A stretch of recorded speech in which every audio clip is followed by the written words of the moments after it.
जय हिंद दोस्तों। आज जो मैं बात बता रहा हूँ वो बात शायद आप तक नहीं पहुँची होगी, और वो बात शायद इसलिए नहीं पहुँचती होगी कि आप उस तरह की चीज़ें जो है देखना नहीं चाहते होंगे, लेकिन इस सब चीज़ को देखना एक जुनून भरी कहानी के ऊपर होती है।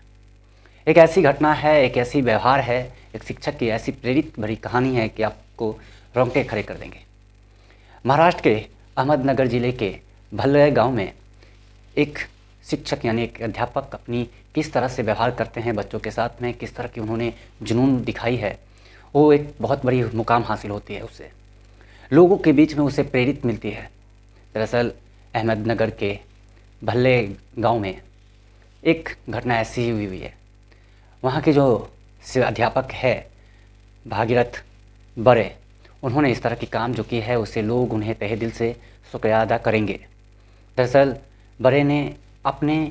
एक अध्यापक के दौर में उन्होंने किस तरह की काम की है जिससे लोग प्रेरित होते हैं।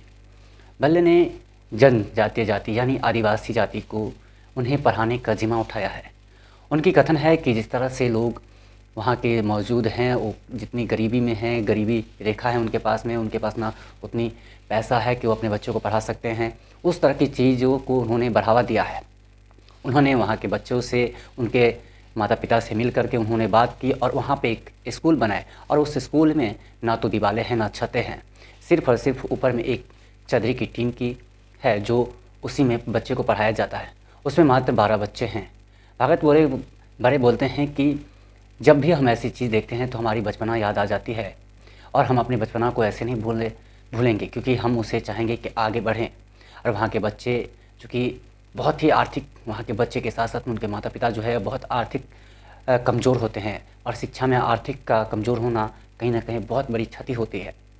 और उनके पास में रहने के लिए ना तो घर है ना तो कोई वक्त सा, वो तो एक खुली मैदान में रहते हैं, और वो अपनी काम जिस तरह से अपने पेट पाल करके किसी न किसी तरह से वो काम कर लेते हैं,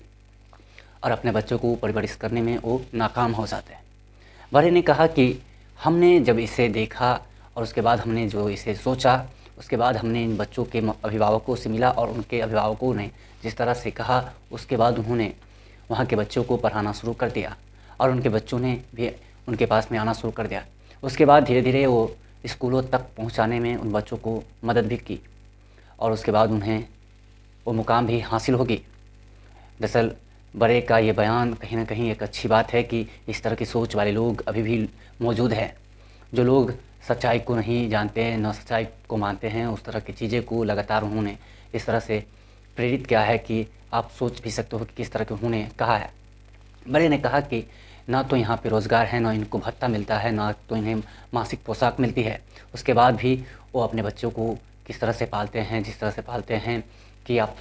एक कल्पना ही कर सकते हैं। वहाँ के बच्चे आर्थिक तंगी से होकर के, वहाँ के बाल बच्चे यानी जो 18 या 14 या 7 सा 8, वो वहाँ के बच्चे वहाँ पर काम करना शुरू कर देते हैं, और जैसे ही उनकी मज़दूरी का समय आता है तो लोग अपने काम में बिजी हो जाते हैं। लेकिन बड़े का ये जो सोच है, बड़े का जो ये फैसला है, उन्होंने इस तरह की चीज़ों को जो आगे बढ़ाया है, तो कहीं ना कहीं वो जनजातीय या आदिवासी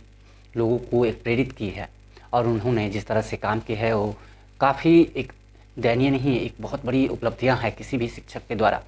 आप देखते होंगे कई टीचर ऐसे करते वैसे करते, लेकिन इनकी जो सोच थी, उन्होंने एक बात बयान भी दिया था। उन्होंने कहा है कि हमारी बच्ची स्कॉलरशिप पास करके इंटर्नशिप में गई है, हम इसी तरह से सोचते हैं कि यहाँ के बच्चे भी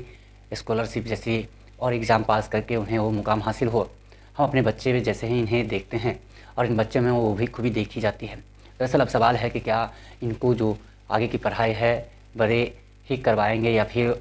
वो सरकार से मुआवजा ले करके उनकी देख रेख में शामिल होंगे।